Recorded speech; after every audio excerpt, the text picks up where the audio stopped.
The First Noble Truth. Shakyamuni's two former teachers, Udraka and Arada Kalama, had both died only a few days earlier, and so he sought the 5 ascetics who had left him. When they saw him approaching the deer park in Benares, they decided to ignore him, since he had broken his vows. Yet they found something so radiant about his presence that they rose, prepared a seat, bathed his feet and listened as the Buddha turned the wheel of the Dharma, the teachings, for the first time. The first noble truth of the Buddha stated that all life, all existence, is characterized by dukkha. The Sanskrit word meaning suffering, pain, unsatisfactoriness. Even moments of happiness have a way of turning into pain when we hold on to them, or, once they have passed into memory, they twist the present as the mind makes an inevitable, hopeless attempt to recreate the past. The teaching of the Buddha is based on direct insight into the nature of existence. Here is a radical critique of wishful thinking and the myriad tactics of escapism, whether through political utopianism, psychological therapeutics, simple hedonism, or the theistic salvation of mysticism. Dukkha is noble, and it is true. It is a foundation, a stepping stone, to be comprehended fully, not to be escaped from or explained.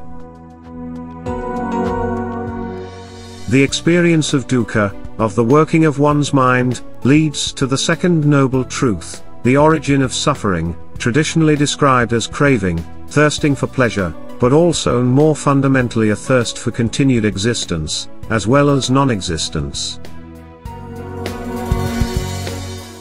Examination of the nature of this thirst leads to the heart of the second noble truth, the idea of the self, or I, with all its desires, hopes, and fears, and it is only when this self is comprehended and seen to be insubstantial that the third noble truth, the cessation of suffering, is realized.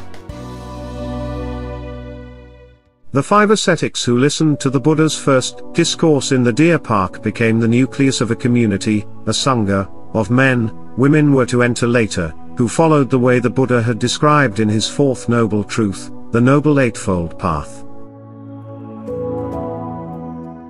These bhikshus, or monks, lived simply, owning a bowl, a robe, a needle, a water strainer, and a razor, since they shaved their heads as a sign of having left home.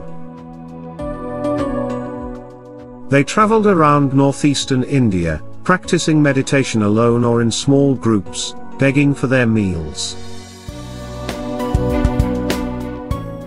The Buddha's teaching, however, was not only for the monastic community. Shakyamuni had instructed them to bring it to all. Go ye, O bhikshus, for the gain of the many, the welfare of the many, in compassion for the world, for the good, for the gain, for the welfare of gods and men. For the next 49 years Shakyamuni walked through the villages and towns of India, speaking in the vernacular, using common figures of speech that everyone could understand.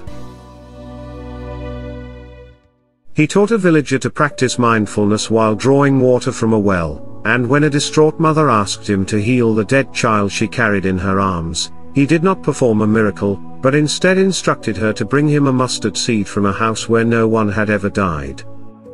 She returned from her search without the seed, but with the knowledge that death is universal. As the Buddha's fame spread, kings and other wealthy patrons donated parks and gardens for retreats. The Buddha accepted these, but he continued to live as he had ever since his 29th year, as a wandering sadhu, begging his own meal, spending his days in meditation. Only now there was one difference. Almost every day, after his noon meal, the Buddha taught. None of these discourses, or the questions and answers that followed, were recorded during the Buddha's lifetime. The Buddha died in the town of Kushinagar, at the age of 80, having eaten a meal of pork or mushrooms. Some of the assembled monks were despondent, but the Buddha, lying on his side, with his head resting on his right hand, reminded them that everything is impermanent, and advised them to take refuge in themselves and the Dharma, the teaching. He asked for questions a last time. There were none. Then he spoke his final words, "Now then, Bhikshus, I address you, all compound things are subject to decay, strive diligently."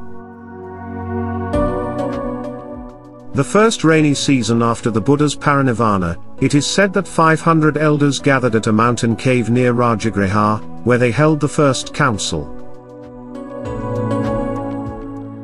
Ananda, who had been the Buddha's attendant, repeated all the discourses, or sutras, he had heard, and Upali recited the 250 monastic rules, the Vinaya, while Mahakasyapa recited the Abhidharma, the compendium of Buddhist psychology and metaphysics.